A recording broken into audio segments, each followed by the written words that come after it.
Okay, good afternoon and welcome everyone to My Body, My Choice, Our Struggle. I'm Allison Fensky. I'm clinical counsel with the Faculty of Law, and I'm your moderator here today. This is a webinar that's being hosted by the Center for Human Rights Research and the International Human Rights Clinic here at the University of Manitoba. The University of Manitoba's campuses are located on the original lands of the Anishinaabe, Innu, Anishinaabe, Dakota, and Dene peoples, and on the national homeland of the Red River Métis. We respect the treaties that were made on these territories. We acknowledge the harms and mistakes of the past, and we dedicate ourselves to move forward in partnership with Indigenous communities and in the spirit of reconciliation and collaboration. I'd also like to take a moment to acknowledge that these are harms and mistakes that of the past that reverberate into the present and continue in many forms in the present, an important reality to reckon with in our actions towards reconciliation. Just a couple housekeeping notes off the top. This webinar is being recorded and we hope to post it in the future. The chat is disabled, but folks can send in questions to the panelists using the Q&A. Thank you also to Hannah Bellick, Keir Campbell, and Angela Cicerone for their assistance in organizing today's webinar, as well as Pauline Tennant and Adele Perry from the Center for Human Rights Research, who've been a big part of getting this off the ground. We are so privileged to be able to welcome our panelists. I'm going to introduce them to you all, and then we're going to start with some questions to start exploring the conversation. So, Kemlin Nembhard is joining us. They've been a passionate supporter of the Women's Health Clinic for many years, first as a member of the board of directors in the late 90s and early 2000s. And in October 2021, Kemlin became the Women's Health Clinic executive director after filling that role for in an interim measure for over a year. Kemlin is dedicated to equity, justice, and building stronger communities.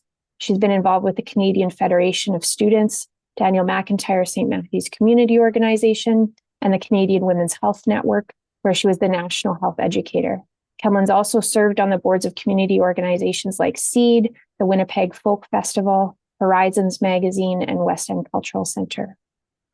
Kemlin uses her extensive experience as a community leader, organizer, facilitator, and collaborator to guide the Women's Health Clinic in its role as a unique, innovative, and essential part of Manitoba's healthcare network. She and the Women's Health Center always focus on putting the clients first, hearing and trusting people's understanding of their own bodies and health and wellness needs. And we're so pleased that she can join us here today. Jacquie Nicholson is a founding member of the Feminist AF Marching Band, a group of activist musicians devoted to promoting reproductive justice in Winnipeg and beyond. The band was originally formed in 2018 to confront anti-choice activists harassing people outside of Health Sciences Center here, but has since evolved into a more all-purpose feminist musical presence at picket lines, pride parades, pro-choice rallies, and other community events. They're always welcoming new members of all skill levels. So if you're feminist and play an instrument or want to learn one, Jacquie says to get in touch. Harlie Pruder is a Two-Spirit Métis activist, community organizer, and researcher based in northern Manitoba. With a deep commitment to reproductive justice and 2S LGBTQIA+ rights, Harlie works at the intersections of gender, indigeneity, and northern realities to advocate for equitable access to healthcare and safe, affirming spaces. Harlie's activism is grounded in a vision of self-determined, community-led solutions that center the voices of those most impacted by systemic injustice. Through research, advocacy, and grassroots organizing, they continue to push for policies and initiatives that reflect the needs and realities of Northern and Indigenous communities. And last but not least, Linda Taylor's been involved in the women's movement since 1969, with a focus on women's liberation, reproductive justice, and abortion rights. In 1981, she was a founding member of the Women's Health Clinic. She's also developed and managed resources for adolescent parents to provide supports for young soul parents. She was co-chair of the Coalition for Reproductive Choice, which worked to establish the abortion clinic that's now part of Women's Health Clinic. And so with that in mind, I'm going to open it up to our panelists. I'm going to start with a general question, and we'll go through each of you in turn.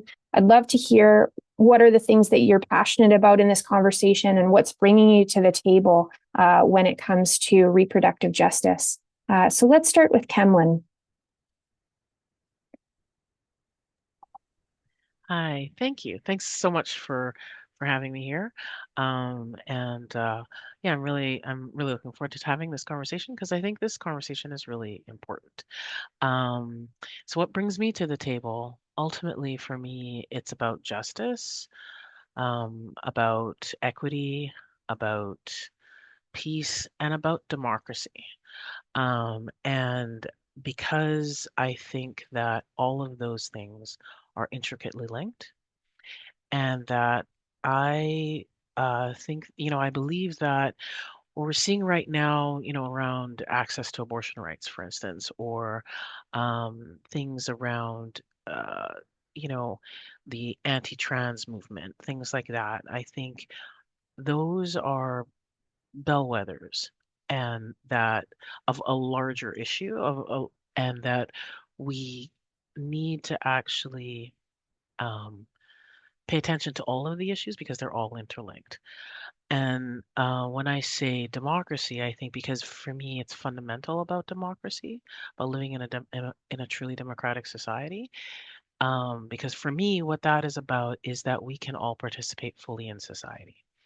And if you do not have, here, if you don't have the resources or the information or access, for instance, to certain things, you cannot make those choices. You cannot actively participate in society. And I think things around reproductive justice is one of those things that if you do not have access to those resources, that information, um, and you know, be able to really make those decisions for yourself, without any coercion, right? And actually really have true access to it, regardless of where you are, what your circumstances are, those sorts of things, then it that to me is an impingement of our democracy. I also think, it's also linked to things like, if we look at our public system, right, our social safety net, if we don't have a strong public education system that helps to give us the tools to be able to think critically, to read, to be able to read like something really basic, right? And to be able to communicate really effectively, then again, you can't participate fully in you know as a full citizen of our society, right? And so, to me, those things are intricately linked. And I think the final thing too, which I also that brings me to the table, is about this idea of freedom. And I'm not, I think we often compare freedom to liberty, which I think is different. And especially if you look at it in the Canadian context when we're talking about freedom, my freedom or your freedom shouldn't impinge on other people's freedoms, right? And with those freedoms come responsibilities. And it's two sides to the same coin. And so again, to me, that links all of these things. That links to our democracy, that links to equity, that links to justice. So that's a synopsis. Thanks so much, Kemlin. That's a great way to start us off, and we've covered a lot of ground in that short time already. Jacquie, what's bringing you to the table in reproductive justice? Yeah, hi everyone. I'm Jacquie. Thanks so much, organizers, for having me, and thanks so much to everyone who has tuned in. Um, I am the coordinator of the FAF Marching Band. Um, F stands for feminist, and AF stands for AF. Um, you asked what I'm passionate about. I'm passionate about reproductive justice and about many of the concepts that Kemlin just outlined. And I'm also passionate about playing the saxophone. I'm passionate about finding creative and sustainable ways to participate in social justice activism and in movement building. So I'm going to tell you a little bit about our band, and then I'll explain a little bit more about that last point about like sustainable activism and movement building. I do have a few photos of our band and its activities. I think it's probably easier to show the band than to describe it. So I'll try to do both. So I'll ask the organizers if they wouldn't mind queuing up those photos now, and I'll just chat while they're rolling. Um, So for many years, my friends and I have gone to counter protests at the against the Campaign Life Coalition. That's a group of anti-abortion protesters who picket outside the Health Sciences Center. They have their 40 Days for Life vigil where they go and bother people and sort of prowl around outside the women's clinic, praying to end abortion. I've been doing that for many years. In 2018, I was talking with my sister about how we could kind of jazz up these counter protests a little bit to make them not just a bunch of people shivering outside in the cold, getting grouchy, but so that we could sort of make it just a little more empowering, a little more fun, a little more effective. So my sister is a music teacher and a very, very talented musician.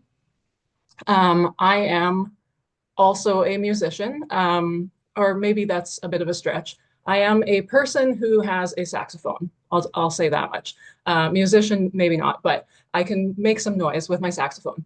So my sister and I rounded up a few of our friends and our partners, and we formed this little sort of ad hoc band, essentially, for the purpose of going to this anti-choice picket line and annoying these forced birth losers, and also just to kind of lift up the spirits of the other feminists that were organizing against them.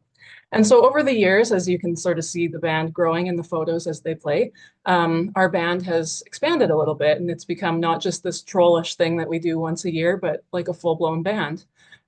So we do a couple things. We still do mobilize against anti-choicers.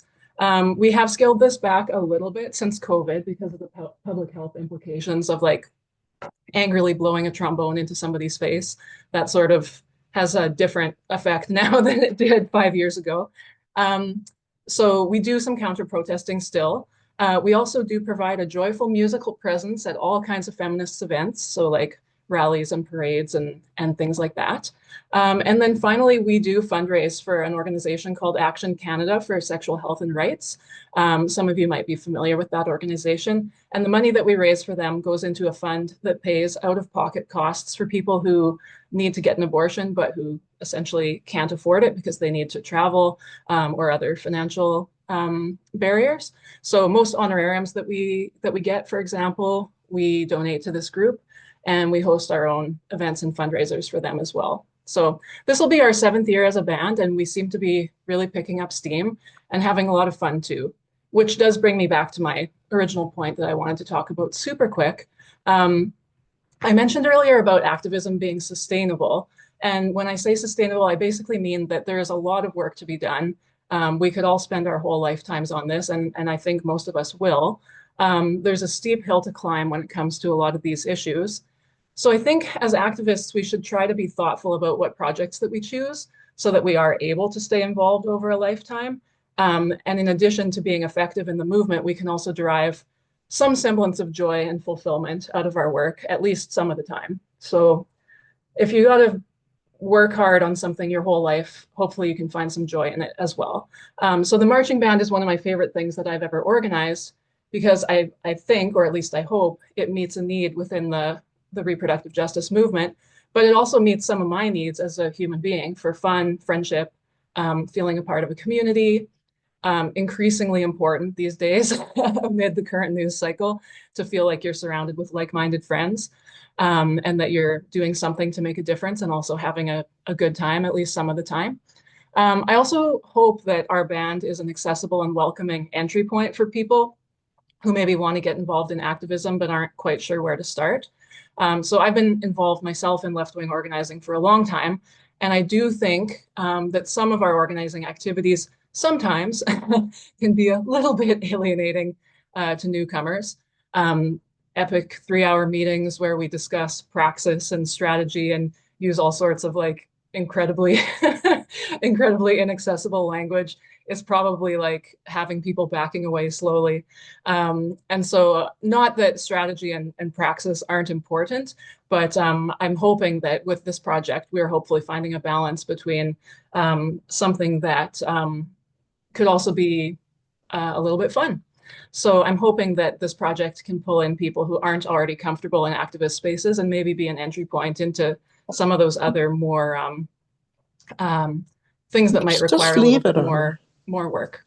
So yeah, that's it for now. Thank you for listening. Thanks so much, Jackie. I see Linda's back with it. Linda, I'm going to throw to you.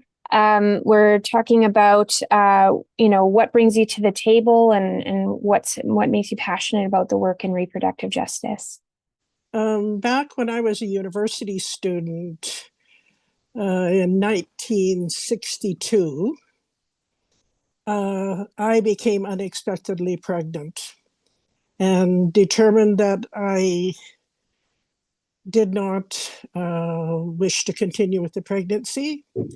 But at that time, it was a criminal violation to either have an abortion, assist with an abortion, or get involved in any way in helping someone who needed an abortion. Nevertheless, I decided to proceed on, and I went to my father, who was a doctor. He was able to speak to some other physicians, which required us to drive from Saskatoon to Edmonton, whereupon the plan fell apart. So then we had to drive from Edmonton to Calgary and meet with another set of doctors who made arrangements for me to have the abortion in the States. So we drove to the States, and I had the beginning of an abortion there, but it wasn't completed. And the arrangement was that once I started to bleed, I should return to Calgary, go to the hospital, and they would do an emergency D&C. That's what happened. And the termination was completed. So you might think that that would make me feel that I never wanted anyone to have an abortion. But in fact, it was a decision that I made for myself, and it was the right decision, one I have never, ever regretted. But I determined at that point that I wanted to continue, and I would continue to work with other women to make sure that nobody had to go through this experience again, that people, once they decided that they could not continue with the pregnancy, would be able to obtain a relatively simple procedure, which is what an abortion is, and they would be able to do it in their own community. They would be able to do it without cost, and they wouldn't have to rely upon people like my father, who knew a lot of people and was able to have influence, that it should be available to anybody. And so I have continued to try to advocate for that perspective since then, which is why I am here on this panel. Thanks, Linda. And thanks so much for sharing your personal story. I think it's so important that we kind of acknowledge the experiences that folks have and how varied they are and how far we've come. We'll talk more about where we still have to go, but recognizing the criminal implications of what is healthcare deserved by all is a really important thing for us to sit with. You mentioned the importance of having access to these things, in the community that you're in. With that in mind, I'm really excited to turn things over to Harlie Pruder, and Harlie's joining us from Northern Manitoba, and so I'm really interested in what's bringing you to the table, Harlie. Thanks. Yeah, thank you. I'm so happy to be here. I'm so honored that I was considered to be part of this panel. What brings me to the table is, like Linda, my own experiences. I was born and raised in Thompson, and this is where I still reside. For folks who don't know, we're 8 hours north of Winnipeg, with very inconsistent, sometimes we can't access the highway due to storms. Sometimes there's no bus service. Flights are extremely expensive.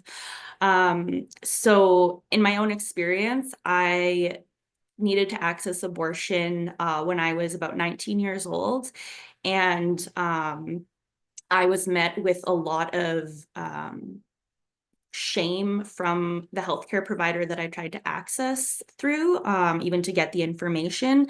I was denied information at our local clinic and told that they would absolutely not be helping me. And because of the environment that I had grown up in, where abortion was highly stigmatized and not talked about, I was kind of suffering in silence. my little sister, who was about 14 years old, you know, when I was going through that, she was the one who stood up for me and, you know, held my hand, gave me the support that she could at that time. So that really brings me to the table. I had to go to Winnipeg in that case, and thankfully I was able to. And then I basically just stayed silent about my own experience. I felt a lot of shame, and I just was like, okay, I hope that I never end up in that situation again. About 10 years later, I did end up in that situation. And when I tried to access abortion, I was shocked in that it's still not available in the North, and that I was being given the same treatment and the runaround. I was thankfully able to access medical abortion, which is available in the North. But again, it was my sister who helped me fight so that I could access this service in my home community. So really like sisterhood and community, standing up for each other when the systems fail us, when the formal supports that are there are not doing their jobs. That sense of, well, what do we got to do to make this happen? So really that inspired me. My younger sister, Emily, she started an organization to help people trained as abortion doulas. And that really started the conversation in the North, and got me feeling a lot, kind of helped me process my own feelings of shame and recognizing that I have nothing to be ashamed about for accessing medicine, for accessing healthcare.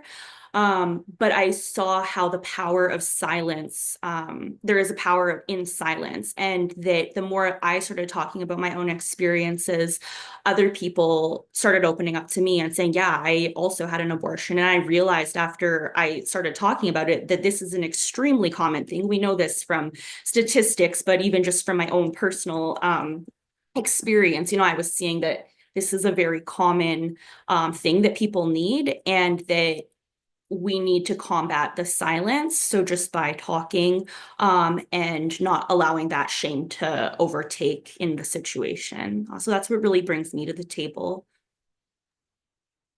Thanks, Harlie, and thanks again in sharing that personal story. Again, just highlighting how precarious some of these rights are when it comes to actually being able to access it in a meaningful way. The care and dignity that all folks deserve. And so with that in mind, I think that the next question that I'm going to throw to the panel, and we've started talking a bit about it in terms of what reproductive justice means to you, but also what's needed to make it a reality.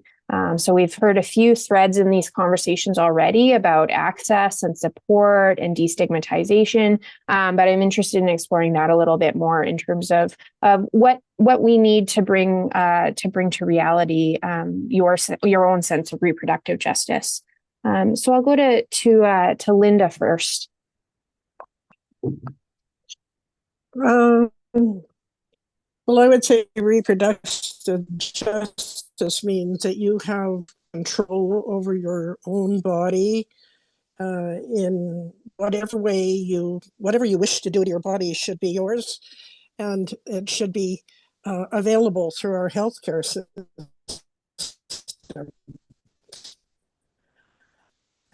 And it safe and not be victims of assault and other kinds of things that are happening to women. We need to have a community that respects women and cares for women and allows us to make our own decisions, and also respects our bodies. If you can't control your own body, you can't control your own life.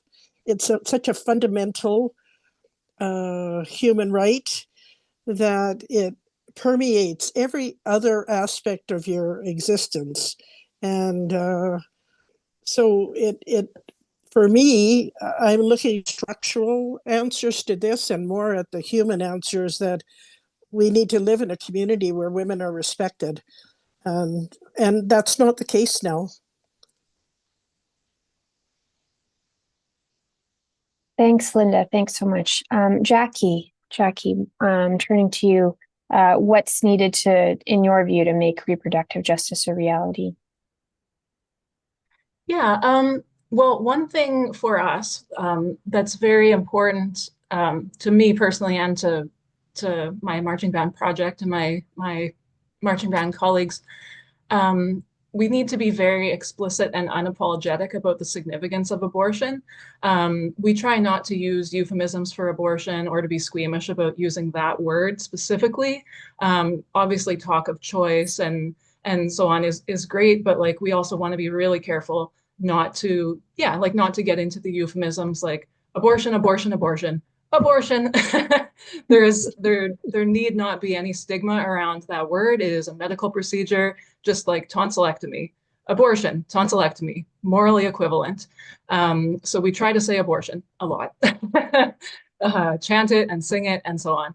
Our mascot is a giant paper mache uterus. You may have seen a photo of him. His name is Eugene. You may have seen him in our slideshow. Yes, abortion. But also, in addition to abortion, we do take a really broad approach to reproductive justice. We want to ensure that people are empowered to terminate a pregnancy if that's the best decision for them. But we also want to work toward a world where if someone is hoping to give birth and to raise a family, that they are in the best possible circumstances to be able to do that. That's a huge part of reproductive justice and choice too, is to have the choice to raise a family in a world that you want to see your children grow up in. So we do participate in a lot of other causes that we see as connected to feminism and reproductive justice. The labor movement is a big one. We go to picket lines, we make music videos in support of workers who are fighting for fair wages and decent working conditions. The public education system, I think that was mentioned already by another panelist. And we have a lot of teachers in our band too, a lot of music teachers, a lot of band teachers specifically. So we do care a lot about public education system, and we were a part of the very enthusiastic Kill Bill 64 campaign back in 2021, if anyone remembers it. That was a bill under the conservative government of the time that would have certainly done a lot of harm to schools and kids and teachers in Manitoba. So we were happy to be a part of that, organizing against that. Anti-racism and specifically anti-fascism is another really important component of our work.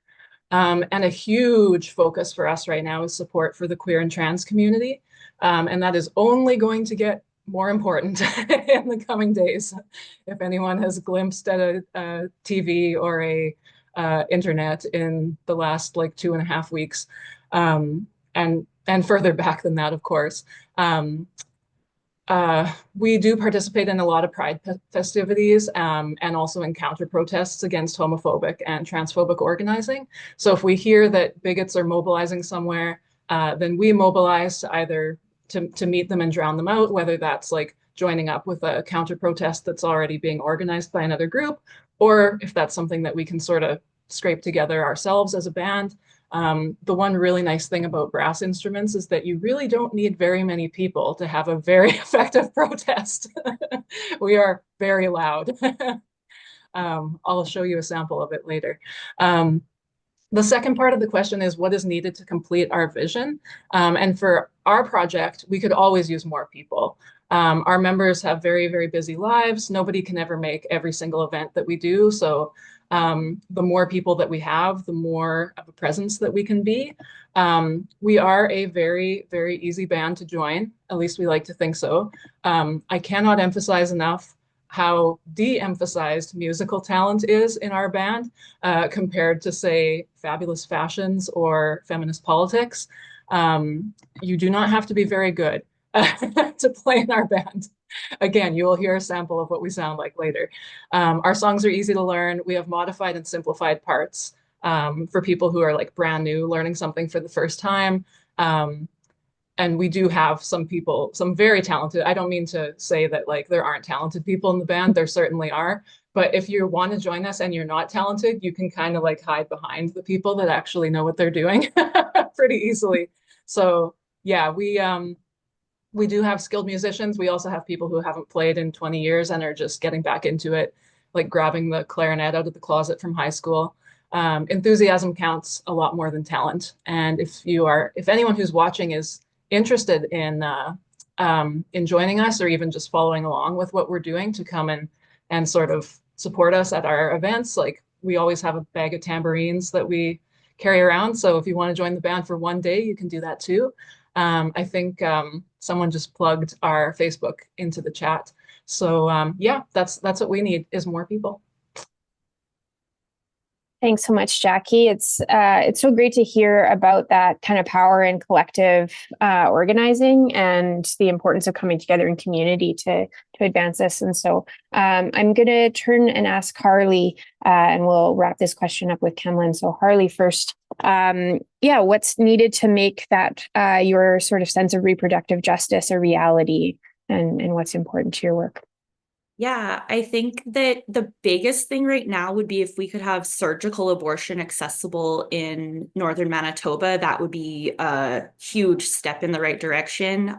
That obviously can, it's great that we have medical abortion available, but that only, there's limitations with that as well. So I would love to see people not having to travel down south in order to access surgical abortion.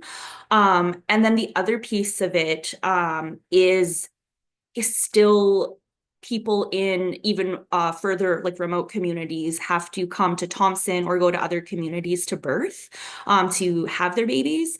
And so I think that, being able to give birth in your home community and be as close to home as possible, being surrounded by your supports and not having to go away from that, that would be definitely stepping further in the right direction. And I think, so the biggest thing I would say is information sharing as well. There's still, again, so much stigma and so much misinformation that is out there regarding accessing abortion. And I would really love to see more conversation just in general in our different services. There's, it can kind of be scary trying to navigate conversations with different service providers if you don't know what kind of response you're going to be met with. You don't know if it's worked into their policy that, if you do end up meeting an anti-choice service provider, that you can escalate that and it will be taken seriously. So yeah, I would really just say challenging the stigma and making sure that the actual services are available in the north. If anybody has driven on the highway, it can be very scary driving from Thompson to Winnipeg. It's a very long trip. There is not a lot of bathroom stops, and it can be pretty frightening. So just having those services closer to home, and the information sharing. Thanks, Harlie. Yeah, I think it's so important too. You mentioned the access to that full spectrum of services in community to talk about that, the birth evacuation policy that the federal government has in terms of the way that operates for folks who are, First Nations, pregnant folks who are living in remote and northern communities, and what it means to not only have to access your medical services away from community, but also to in the medicalization of birth, ensure that you or force folks into displaced, places in order to have that. So really important to talk about that and mention that. Thank you. And so Kemlin, we'll go to you with your sense of reproductive justice and what it takes to make it a reality in your work. Yeah, I think what everyone has talked about is exactly, what I think reproductive justice is. I think all our answers together kind of make a really fulsome answer. So I'm not going to touch on that anymore, but I do, I have to say, like, it hurts my heart to hear when, somebody talks about feeling shame to, to have to access and having access to an abortion. That, we are in 2025 and that is still the case. It makes me angry and frustrated, and it really hurts my heart. And, like, yeah, it's awful. And I think so. I'm going to answer this question in a couple different ways. One is, what does reproductive justice mean to me at work? Well, obviously, as working for a clinic, in a really sort of like real way, for us, it's about meeting people where they're at, right? Without judgment. And and then also providing people with information and resources so they can make the best decisions for themselves. And taking a harm reduction approach in doing that, right? And so, that is the type of care that we try to provide, in a safe place for people here at the clinic. Um, and I think in my work too, advocating for that should be the case across the board for people. So regardless of whether you come into the women's health clinic, that should be the type of care that you get no matter where you go. Um, and just making it really, I think a lot of people don't realize the fact that our medical system is still based on cisgender males, right? And that people with uteruses are considered an anomaly and or like not normal basically, right? And we're kind of an add-on. And so, and anything that isn't cisgender male. And and I think talking about that openly is really important because I think people either don't realize or they forget, and that's why we get these responses like this, that people could actually think that abortion isn't healthcare. It is just basic healthcare, and that's just should just be a given. Um, so, I think also just really remembering again, like the interconnectedness, I think that's really important. Like the interconnectedness of all of these issues, I think is really important, that when we're talking about non-judgmental, so, hearing about your struggles in the north, exactly, like that is completely connected to the fact that we're supposed to have this system that is supposed to be we're all supposed to have equal access to in our public healthcare system, and that is fundamentally not the case. And in fact, we are the Women's Health Clinic, this small nonprofit in Winnipeg, is the largest abortion provider in the province by 2/3. We actually provide abortion care for people in Nunavut because there's nowhere to get it there, all across Manitoba, northwestern Ontario, Saskatchewan, and we also get people from the US. And even the US, it's not an anomaly, that it's not something that's just happened over the last 2 years. This is something that has been ongoing. And so that to me says a lot, right? That like that is absolutely atrocious that people don't have access to that care in all of these places. And that, you know, sure, I think we provide great care. So I'm not saying, I don't want to serve people, but I think people should have access to that care in their communities or very close to their communities.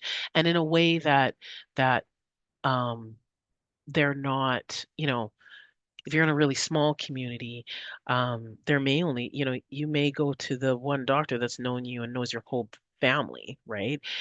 So you want to be able to do that in a way that um, not everybody in town is going to know your business, right? Like I think being able to have choice, I think, is also fundamental to having a strong public system. Um, and I think the other thing that is really important, and I think Jackie, you had touched on this, is yeah, like I say the word abortion all the time. I actually get people commenting on it when I'm talking about the women's health clinic because it's often the first thing that I talk about, and they're like, "Why you just say that like it's nothing?" And it's like, well, it shouldn't be that, right? Like it should be the same as, should be the same as just getting your flu shot, like quite frankly. And so, but I think that is the thing, is that it's in that silence that this crap is allowed to grow, right? The situation that we're in right now, where you've got people talking about this again as if it should even be a question, it's because we stopped talking about it, right? And I think that that is probably fundamentally one of the, our work as feminists, but our work as progressive people need to talk about this a lot, talk about this as much as possible, talk about it in our families, with our friends, talk about why it's important, talk about our stories. So, talk about it to every political representative, no matter what their political stripe is, no matter what level they're at, and make them know how, not only how important this is, but and that it should be maintained, but in fact it should be enhanced, and that we will not stand for any any sort of threat to this care being provided. And so so to me, that is the work that needs to happen. Like, a lot of that work that needs to happen is really that. Thanks, Kemlin. We've got one more planned question for the panel, and then we can move to the audience's Q&A. We've got a few questions coming in. So, as folks are listening to these incredible reflections from our panelists, you can, if you've got questions coming up, you can pop them in the Q&A box in the bottom there, and we'll have time for questions after. And so the sort of last planned question was just, in order to be able to reflect on what's changed in kind of our work towards reproductive justice, what maybe hasn't, and what's still to be done. So where are we headed? Linda, I'll start with you. Since you've got, as one of the founders of the Women's Health Clinic, this, brilliant perspective on such a lengthy time advocating this in this way. So if you could start us off, Linda, that'd be great. The work of trying to get reproductive justice began thousands of years ago. Women have had millenniums. In the world now, I read over 800 million women cannot access in their own home territory. It is denied under any circumstances. That's a lot of Central, South America, Africa, and places where but we also have problems in Canada where you can't access abortion and PEI after 12 weeks, for example. You often have to pay your own costs. Maybe from Thompson, you may have to pay your own costs to come to Winnipeg, stay in a hotel overnight maybe, and then go back. This is denying access, and it is unequal.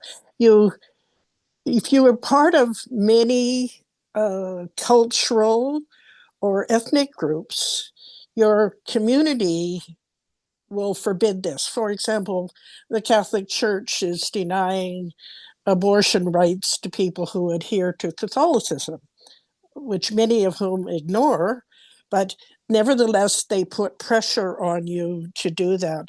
This is also true of young women who may go to their families for help, only to discover that their families are not only not going to help, but will start this process of shaming and so on, which will mean that they are unable or unwilling then to carry on to do what they fundamentally want to do and which they know is right for them.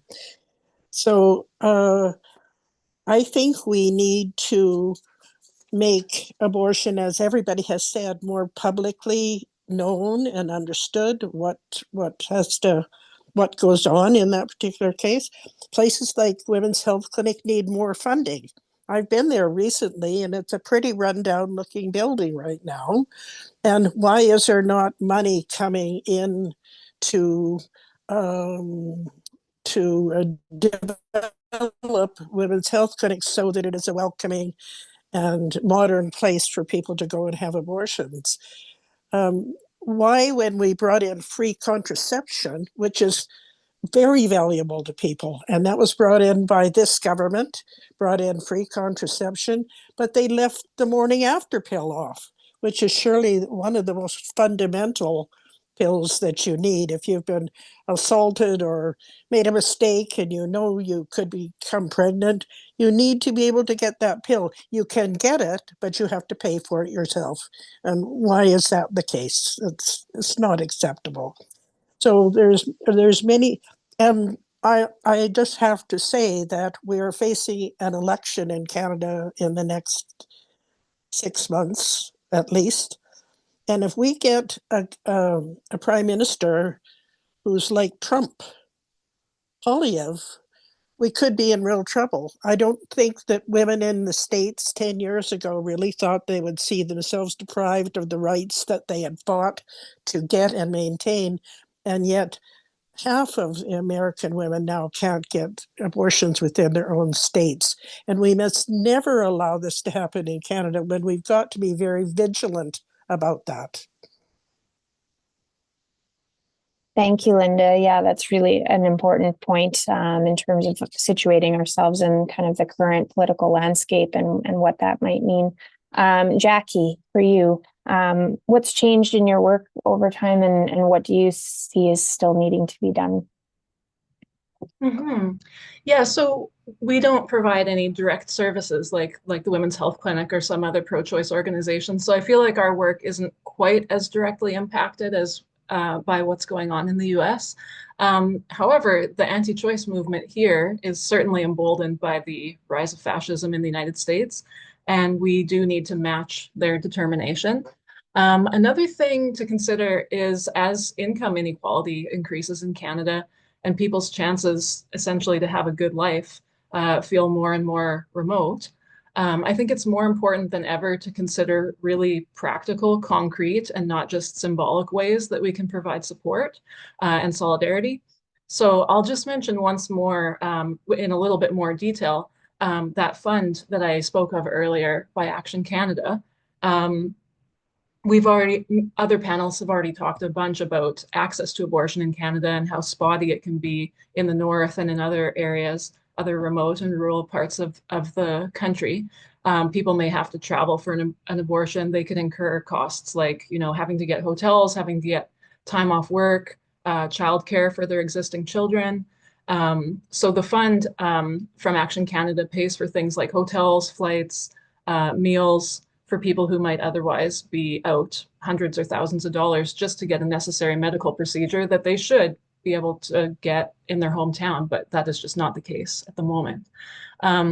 So the fund is one way of trying to help make abortion more accessible in Canada, and it's something that we feel really, really passionately about.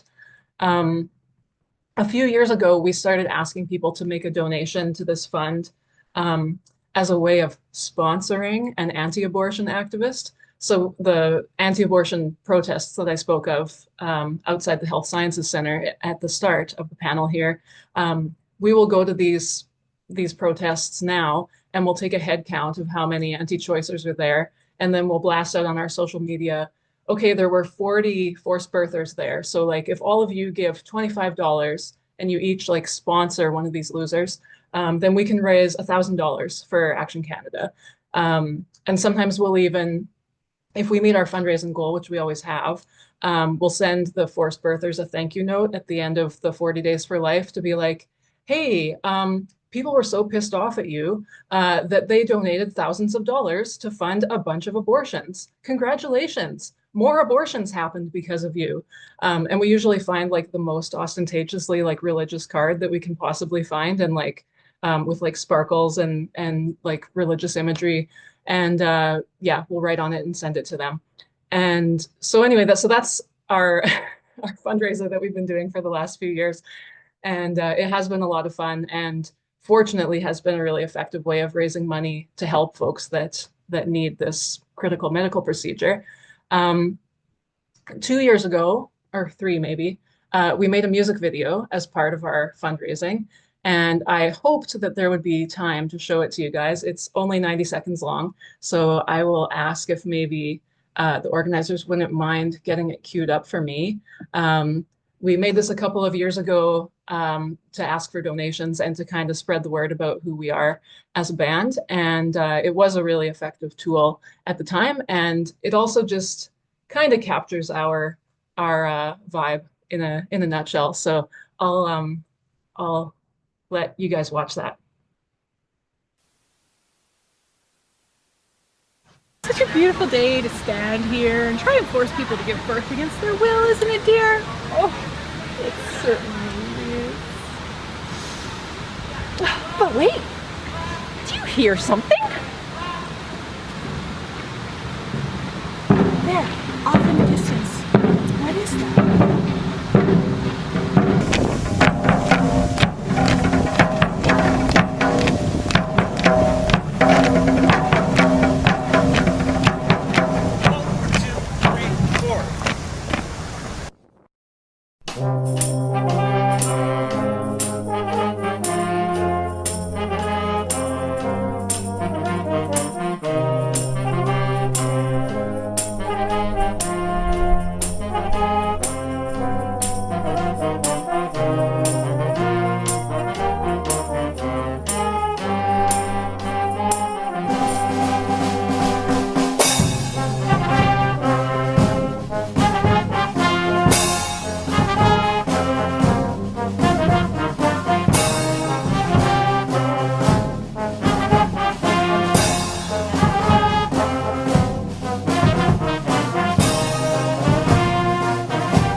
I've watched that like 300 times and it never gets old. I just love it. Anyway, that's all for me. Thank you, everybody, for listening. That's great, Jackie. Yeah, it's important to, be able to approach some of these issues with levity and joy, right? Being able to have people's dignity recognized and being able to realize these important reproductive rights and see that justice is a joyful experience. And so the way that you're able to kind of flip some of these more difficult protests and clashes is really great. Harlie, let's go to you. Yeah, I guess what has changed in my work? I guess for just like I would say that there's conversation now, and that there is so much, sorry, my dog is making some background noise. There is more connection now. And I guess, like, I know that with everything that's happening, it can feel very scary, but at the same time, I have a lot of hope. Sorry, dog has decided to start digging on his bed for attention. Carbon, please. Yeah, I would say just the connection. The Northern Reproductive Justice Network, I think we're now at like about 80 members. And that just gives me a lot of hope. We've made connections on the national level and opportunities like this. And I would also just, I'll wrap it up. But just saying that that also within the intersection of reproductive justice and indigeneity, just having that conversation within Indigenous community and from the Indigenous, well, I know it's not, I'm one Indigenous person, I'm a Métis person, so I obviously can't speak for everybody, nor do I want to, but just that we're having these conversations a little bit more and talking about our traditional forms of birth control. One project that I have had the privilege to work with is the Fireweed Project. So just becoming aware of and like being able to share knowledges that abortion has always existed, as another panelists stated, and that we have always had practices and ways that we have managed pregnancy and birth control. And so, yeah, just being able to have that conversation, I would say, like, while, everything, again, that is happening in the outside of Thompson, I would say, like, in regards to abortion access, while it is really scary, it is, in a sense, I think people need a wake-up call that this is something that we need to fight for, we need to maintain, and that there are people who are actively trying to take our rights away. And so just having this larger conversation, I often have seen on TikTok in the comment section, people saying, oh, I'm so thankful I live in Canada. And I'm just thinking, what version of Canada do you live in? Because up here in the north, it is pretty bleak. I don't know if that's the right word, but, you know, so I would just say just more awareness surrounding the fact that this isn't something that is just accessible no matter what. So I would say just awareness has changed and connection. There's more connection and people are very supportive and excited about what's happening in the North. But it's just kind of been a matter of, you know, making that initial group, the Northern Reproductive Justice Network, so that people who aren't in Thompson, who are passionate about this, can also then help share resources and their what they're working on. Thanks so much, Harlie. And I think, yeah, you raise a really important point about the different realities that folks face. And we often kind of think of that like sort of the specter of this like boogeyman in the future in terms of threats to our rights. And, you know, I was recently reminded of the total cuts to the Abortion Care Canada's funding. And so when we think about the specter of, you know, a federal election and what does that mean for their rights, there's a lot of erosion of support and funding already, even in this very moment. You know, that was a funding cut that made news media, you know, that was just like last week, essentially, that they found out they were losing their funding to the tune of a couple $2 million. And that's a really important thing to remember in all this. So Kemlin, I'll turn to you for what's changed in your work and what hasn't, but also what's still to be done. And then we'll go to the Q&A box for some questions. Yeah, so I guess first of all, I think we need to, what I've seen change is people are more vocal. Like we have had, certainly since Roe versus Wade was overturned, we have had there's this huge outpouring of support. I think also we have to remember that the voices that are anti-abortion are actually are actually a very, very, very small a portion of people. They just happen to be really loud. And we've actually seen there've been polls, like national polls that have been done that have actually showed like support for abortion has increased significantly. Like I think last year, I think in the spring or summer last year, they did one and it was like 80% or something or 78%. And in the fall, it had been, let's say 70, right?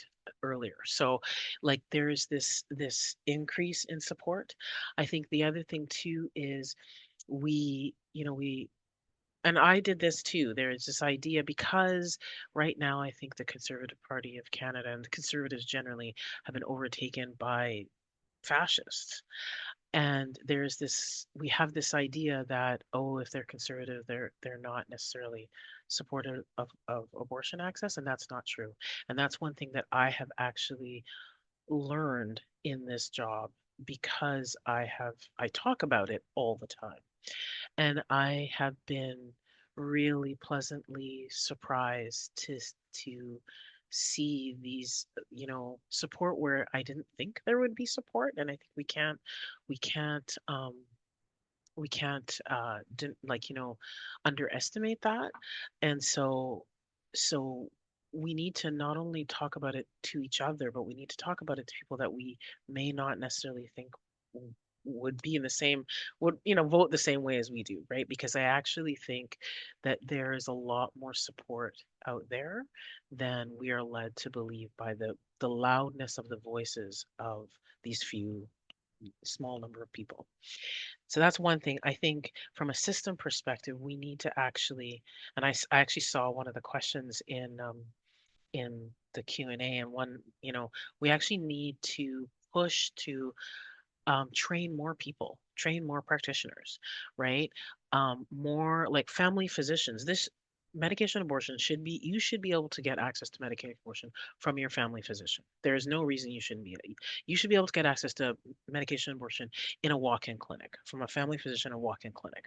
There is no reason that you shouldn't be. And then I think we need to push the system to expand access to that, expand training for that. So family physicians, nurse practitioners can provide abortion care, but linking back to this one question I saw in the chat is midwives. I know in Manitoba, the scope of care in Manitoba is quite narrow compared to other places in the country. They are also really well placed to actually, train to actually provide that care. And so I think we need to push to expand who can provide that training and push to get more people trained.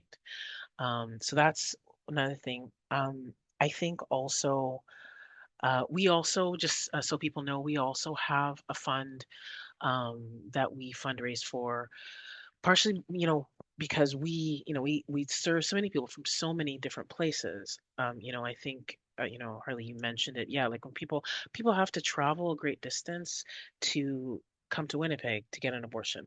They have to take time off work, think about childcare, think about accommodations, think about, like gas, however they're getting here. And for a lot of people, that is a barrier. And so we have a small grant that we fundraise for, and we also provide that grant for people because we actually provide a lot of care for people that don't have access to Manitoba Medical. For us, we charge people $500, which you can apply for the grant for. It's very simple through us. But if you don't have access to Manitoba Medical, a lot of people don't know this, if you go to the hospital, they're going to be charging you between $5,000 and $10,000, depending on the gestation. That's a significant difference, right? And there's no grant that you can get there. And so, so we also have a small grant that it's first come, first serve, and but also, I want to encourage people to support us, support also the National Abortion Federation of Canada. I know they're just about to change their name and I can't remember what it is, but I think if you still go to the site, you can still find them under that. They also have a grant that I think is also under threat. And Action Canada also does. And so, there are places out there that I think people can support. Any amount is helpful. And then the final thing is, I just think we all need to become advocates for this, right? We all need to, I said this earlier, but I can't stress it enough, is I just think we just need to not be silent, right? We need to actually talk about this, both in terms of talking about how abortion care is healthcare, and normalize that conversation, but also the fact that we will not sit down and let this happen, right?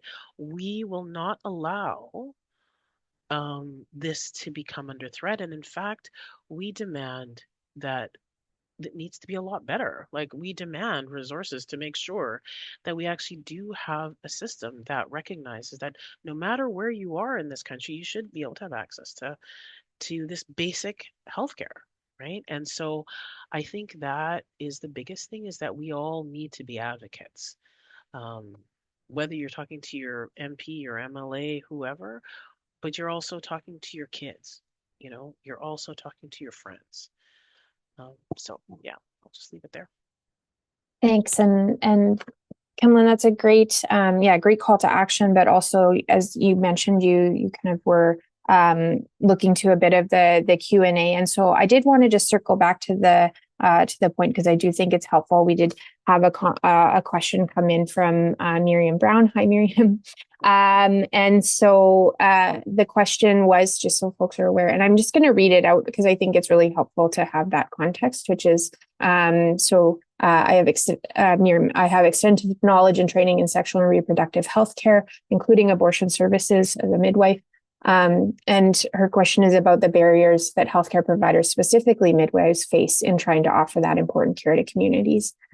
She says systemic barriers restrict midwives from entering the landscape of abortion care services. So currently, despite being passionate and prepared to offer the care, she's unable to do so. And she's looking to seek that removal of barriers for midwives who want to seek abortion care to individuals who are experiencing these barriers to essential healthcare service.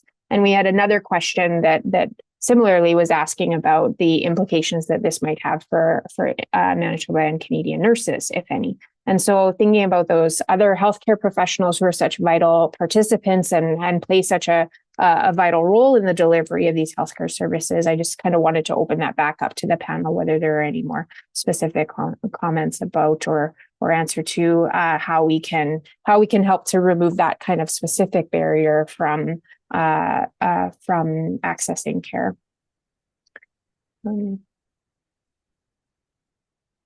Kemlin, go ahead.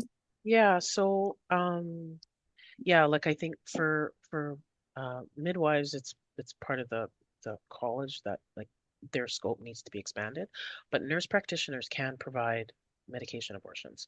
We in our clinic we have nurse practitioners that provide that, and so again, to me, it's about training. And I think for medication abortion, I think a nurse practitioner can just do that training themselves. It's very simple. You can go through the National Abortion Federation and get that training. And so yeah, like I think just encouraging other practitioners to get that training, right? Because then, like I said, a nurse practitioner can. I don't know that it would have I can't imagine. I think it'd be more difficult for a nurse, but a nurse practitioner certainly can. Yeah, and a lot of these questions are really coming down to, again, as you mentioned, Kemlin, the sort of the regulatory scope of practice. And so I think that this is a great lead into one of the other questions we received, and which is, I think, also a great way to kind of wrap up our panel discussion here today, which is how can we, the question is, how can we get more involved in this kind of activism? And so if I'll just start by, if we're talking about these kinds of scope of practice issues and who's allowed to deliver what measure of care, these are licensed bodies, these are regulated professions. And if they're regulated, that's because, regulations are rules made by government. So one of the ways that you can get more involved in reproductive justice activism is by writing to your MP or MLA around these important issues, raising really specific demands and asks, like you're writing to your MLA here in Manitoba because you want to hear, or you want to make sure that midwives can also provide these services, or you want to see an expansion beyond nurse practitioners into all licensed and regulated nursing professionals, right? So these are really specific questions. General campaigns in that fight for reproductive justice are super important, but it's also really great to be able to strategize around really specific asks. And so that kind of grassroots organizing and lobbying government is really important. Are there other kinds of activism that folks want to talk about, or ways that folks can get involved in the kind of work that each of you are doing in terms of your activism? Harlie, go ahead. Yeah, there's a really great training. I forget the name of the organization. Is Shannon Hardy, Abortion Support Atlantic, I believe it is, but she does abortion doula training. And that is to train people to support other people. So it's kind of like a peer support. I can't recommend that enough. Just the more trainings that people have in that regard, the more informal supports that can be provided. And sometimes that makes all the difference in whether somebody's going to access abortion or not. Thanks, Harlie.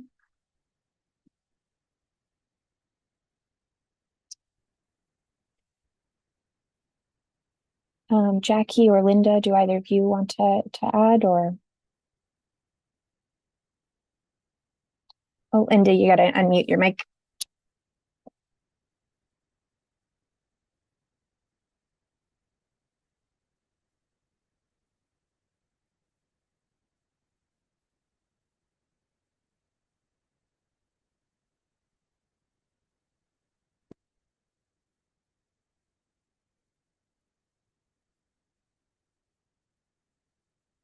Linda, it's still muted. Jacquie, did you have anything you wanted to add? Well, I think we've got the Facebook profile for the marching band. Is that the best way to get to you, through social media, or is there another way that folks should reach out if they want to join your troop? Yeah, social media is a good place to find us. We are on Instagram as well, at the FAF Marching Band. So if there is anyone watching who is interested in learning more about us, you can find us on either of those two places, Facebook or Instagram, and just shoot us a message. And we're always, always, always welcoming new folks. Great. Thanks. Linda?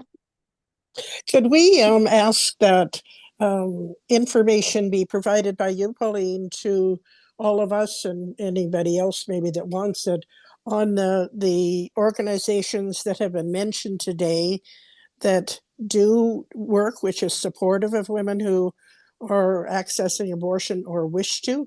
And then perhaps we could all try to transmit this to our own list.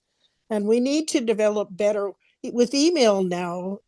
It's really easy to just punch in one or two numbers and reach 1,000 people. We need to develop those lists better so that we can, I'm thinking up north, if you went to Nikki Ashton, the MP up there who's been so supportive of this, or Leah Gazan, who's been very supportive as well, go to them and say, can we get information out to all of your people, and we could add them onto another list and try to get a pro-choice list going, that people that we could call upon, so when the band is out playing, we'll all know, and that kind of thing.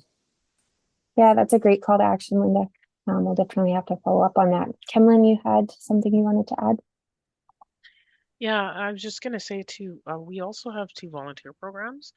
So there's our Dragonfly program, but also our oldest program, which is our birth control and pregnancy counseling program, which is peer-to-peer, peer-led. And so, we always look for more volunteers. So just from a really providing information to people who are looking for support and information on what the best options are for them and what, where they can get it, how they can access it, things like that. That's really what that does, right? So we're always looking for volunteers there, and we take volunteers Monday, Tuesday, Wednesday, Thursday, Friday, and Saturday during the day, the afternoon, and evening for that program. So there's lots of options available, and the training is amazing. So I would say that, but also, like I am sure we can all, there's lots of great organizations out there that are doing this work, that are supporting this work, and not only need money, but also need bodies, right, to help with some of the basic stuff. So I would encourage people to go out there and find those organizations in your communities, because that's the other thing is, building up those systems in every community. So you don't have to just come to Winnipeg, for instance, to do that, right? I think is really important. Yeah, so those are some things I would say. Yeah, thanks, Kemlin. And also advocating for everyone in our community. Kemlin, you mentioned earlier that there are times when Women's Health Clinic does have to charge for the services you provide. And as I understand it, that's just when folks don't have their Manitoba Health card. And as a nonprofit, you need to recoup some of the overhead costs that Manitoba Health won't reimburse you for. So there's a few things going on there. One is advocating for more sustainable funding to these really important services when it comes to Manitoba Health. A lot of healthcare news in the news lately, in particular around funding and fiscal management. This reproductive justice really is a wide spectrum of support for folks. So making sure that the important services that Kemlin and her crew offer are really adequately resourced to do that. And when we talk about needing to recoup some of the costs for folks who aren't covered by Manitoba Health, there's a lot of folks that are part of our community who don't have access to that Manitoba Health coverage. Right? We're supposed to have a universal healthcare system here in Canada, but there's a reciprocity issue, and there's often some lag time if people are moving from province to province. And when people are new to the province, whether that's as refugees or permanent residents and others, there are often gaps in health coverage and gaps for when folks have access to that Manitoba Health card. So remembering that as we care for each other in community, that's all of us, right? and those that sometimes get left behind in those important programs. So I'm just looking, we're coming to a close. I think we've addressed the questions that had come in through the chat box. There were some questions about whether the recording would be available. We're going to have a conversation about whether folks feel comfortable with that, and assuming that we have all the appropriate permissions, it would be made available. So that's kind of the intention, but something that we like to do in terms of just making sure that we recognize that this is can be a challenging topic for folks, lots of personal conversations and sometimes some safety issues. And so we like to check in with folks before we commit to releasing a recording like this one. So with that in mind, thank you all so much for joining us. We had over 90 folks register for the webinar, a good chunk of folks able to join us live today. These conversations are so important, and they're so important for all of us to have together. So thank you all again for joining the Center for Human Rights Research and our Human Rights Clinic here at U of M. And to all our panelists, thank you so much for sharing all of your own experiences and your knowledge, and the important work that you're doing. So yeah, much love and support.